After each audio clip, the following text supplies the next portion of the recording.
Bonsoir à tous, merci de nous retrouver comme chaque soir en direct sur KTV.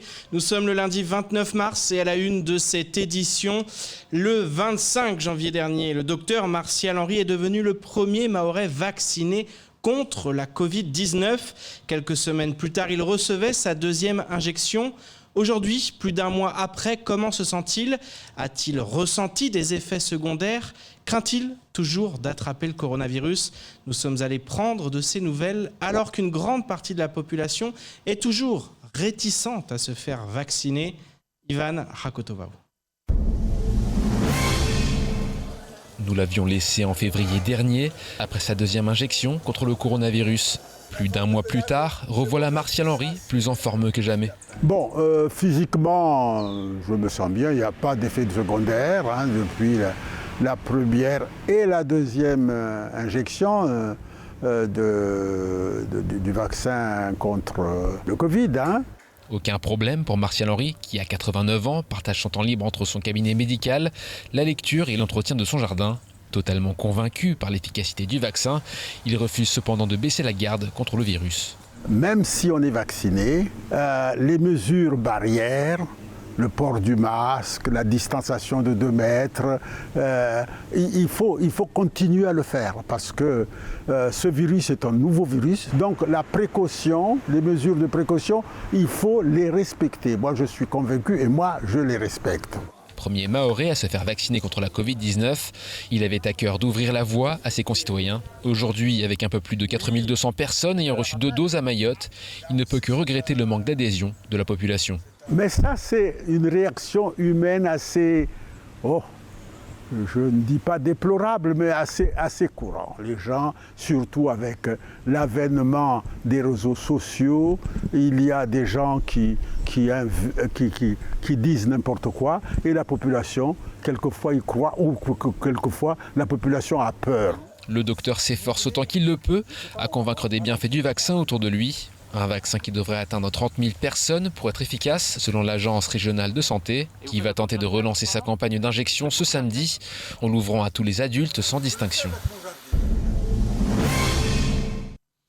Un mot de politique dans votre 19h. Daniel Zaïdani est le candidat du MDM pour ces cantonales en petite terre. Pas vraiment une surprise, même si l'ancien président du Conseil général a voulu choisir le moment pour l'annoncer. Une candidature qui compte bien s'appuyer sur la victoire de Madi Souf, candidat soutenu par Daniel Zaïdani tout au long de la campagne des municipales à Pamandzi. On l'écoute lors de la matinale de Kwesi. Pour moi, il était fondamental, en premier lieu, avec ma collègue Souaïra El Haddad, d'avoir le soutien, en premier lieu, de mon parti, le MDM, et d'être vraiment dans la continuité, c'est-à-dire le bras armé de la municipalité. Parce que, comme vous le savez, l'année dernière, nous avons porté Monsieur Madi Souf à la mairie de Pamandzi dans un élan... de vouloir changer les choses à Pamandzi, de renouvellement au niveau de la commune de Pamandzi. Et aujourd'hui, le conseil départemental doit être le bras armé donc de cette municipalité au sein du conseil départemental pour mieux l'accompagner. Le projet que nous voulons pour Pamandzi, c'est celui finalement que nous avons expliqué l'année dernière, qui sera fait par la municipalité, mais bien évidemment, la contribution du conseil départemental sera fondamentale. Je vous propose de regarder le reste de l'actualité locale avec notamment la réforme du changement d'heure repoussée à 2023 ou encore un nouvel épisode de Grande Marée au montage Leslie Vimonet. Depuis mardi, l'Ever Given, un porte-conteneur de plus de 220 000 tonnes et de 400 mètres de long, est coincé dans le sud du canal de Suez. Il bloque une voie stratégique qui voit passer environ 10% du commerce maritime international. L'année passée, et malgré la crise, 51,5 navires par jour ont emprunté ce canal qui permet d'aller d'Europe en Asie sans devoir contourner l'Afrique par le cap de Bonne-Espérance. Plus de 300 bateaux et 8,1 milliards d'euros de marchandises sont actuellement coincés aux 2 extrémités du canal, reliant la mer Rouge à la mer Méditerranée. Une erreur humaine pourrait être à l'origine de l'échouement du porte-conteneur. Si des opérations sont en cours pour débloquer la situation, Certains navires se dirigent actuellement vers le cap de Bonne-Espérance, ce qui représente tout de même un détour de 9000 km et au moins 7 jours supplémentaires de navigation. Pour l'heure, Mayotte ne devrait pas être impactée par l'incident à 2 semaines du Ramadan. Les pays de l'Union ont changé d'heure dans la nuit de samedi à dimanche. Il n'y a donc plus qu'une heure de décalage horaire avec la métropole, ce qui va grandement faciliter les interactions professionnelles et les échanges familiaux entre les personnes évoluant dans les 2 hémisphères. Ce changement d'heure aurait dû être le dernier si la crise sanitaire liée au Covid n'était pas venue bousculer le programme de travail de l'Union européenne qui avait la charge d'organiser cette modification votée par les députés européens il y a 2 ans. Chacun des pays de l'Union a avancé et a arrêté son choix quant à l'heure à privilégier. Sans surprise, les 28 pays qui composent l'Union européenne ne sont pas d'accord. Les pays du Nord ont majoritairement choisi l'heure d'hiver et les pays du Sud l'heure d'été. La France en fait partie, mais quoi qu'il en soit, aucune convergence n'est prévue avant 2023. Un nouvel épisode de Grande Marée impacte Mayotte à partir de ce lundi jusqu'à jeudi 1er avril 2021 inclus. Un pic est attendu demain à 17h29. Les maires concernés et les services de l'État ont été sensibilisés à cette situation. Certains niveaux de marée peuvent engendrer des perturbations du trafic des barges. Les usagers sont invités à se rapprocher du STM pour de plus amples informations. La préfecture rappelle que d'éventuelles dégradations des conditions météorologiques sont susceptibles d'accentuer l'impact du phénomène et d'entraîner une détérioration des conditions de navigation ou de circulation en bord de mer. Ces données pourront être fournies dans les 24 heures qui précéderont l'événement. D'ores et déjà, la préfecture invite la population à respecter les consignes de sécurité en se tenant notamment au courant du niveau des marées et de l'évolution de la situation météorologique. Ce n'est un secret pour personne, le tourisme fait partie des secteurs les plus gravement touchés par la crise. Dans ce contexte, le groupement des entreprises mahoraises du tourisme a lancé une étude sur les besoins et l'offre touristique à Mayotte. Il en ressort que le tourisme local et affinitaire reste à court terme la seule source d'espoir pour les professionnels du tourisme à Mayotte. Écoutons plutôt le président du GEMTour au micro de Léonard Rodier. Déjà en premier temps, comment faire consommer les Mahorais, parce que par mes connaissances, ils ne vont pas aller dans n'importe où, parce qu'ils ne savent même pas ce qui existe sur place. C'est de voir ce qui est produit sur place déjà, ce que font les uns et les autres, et à partir de là, aller aussi vers la population, de leur dire consommons d'abord local. Nous verrons par la suite, parce qu'il ne faut pas se leurrer. Le tourisme venant de l'extérieur, il faut compter dans 2 ans. Vous pensez qu'avant 2 ans, ça ne va pas revenir? Si, ça va revenir, mais pas avant 2 ans.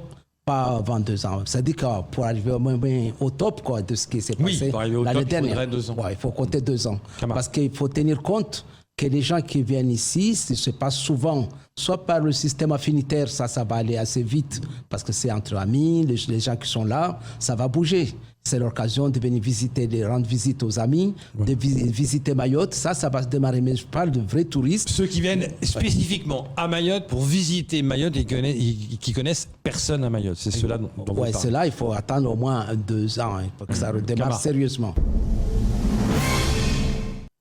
La tablée des chefs, c'est l'événement qui chaque année mobilise les différents lycées hôteliers du pays afin de sensibiliser à l'action sociale les chefs cuisiniers de demain. Cette année, elle se déroulait du 15 au 26 mars et sur l'île au Lagon, le lycée de Kawéni s'est chargé de préparer des plats pour les plus démunis. Ce ne sont pas moins de 300 barquettes alimentaires qui ont été préparées au sein de l'établissement par les différents élèves en restauration afin d'aider les plus précaires. Un reportage concocté par Jaïdi Maoulida. Les élèves se hâtent, tout doit être livré à temps. Cette semaine, c'est la tablée des chefs, une action nationale dans laquelle les différents lycées hôteliers du pays produisent de la nourriture qui seront distribuées aux plus démunis. Et au lycée polyvalent de Kawéni, on a également décidé de mettre la main à la pâte. On l'a commencé l'année dernière avec la mairie de Mamoudzou. On le continue encore cette année avec la mairie de Koungou. Là, on vient de finir la production de 300 repas. Une centaine ont été apportés à la commune de Mamoudzou.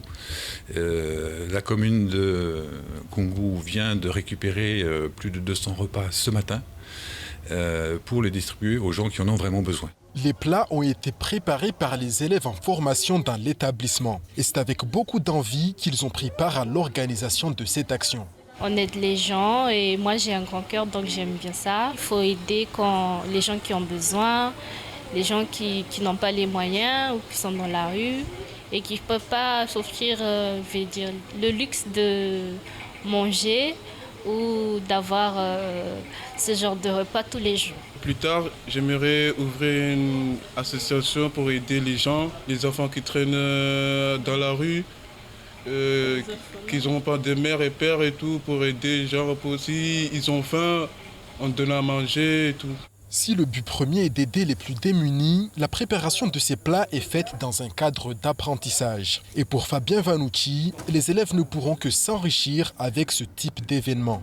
L'apport, c'est d'abord de faire une bonne quantité de repas en un temps donné, avec des rendez-vous précis. C'est-à-dire que les services qui viennent chercher les repas viennent en temps et en heure.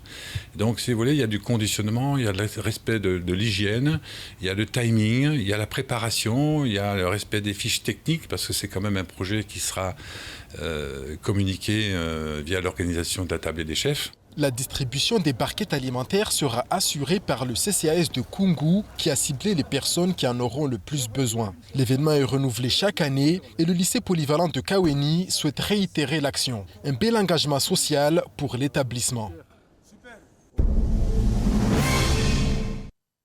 Et c'est ainsi que s'achève cette édition. Merci de nous rester fidèles sur KTV. Je vous donne rendez-vous demain dès 19h pour tout connaître de l'actualité locale. Excellente soirée sur Kwesi.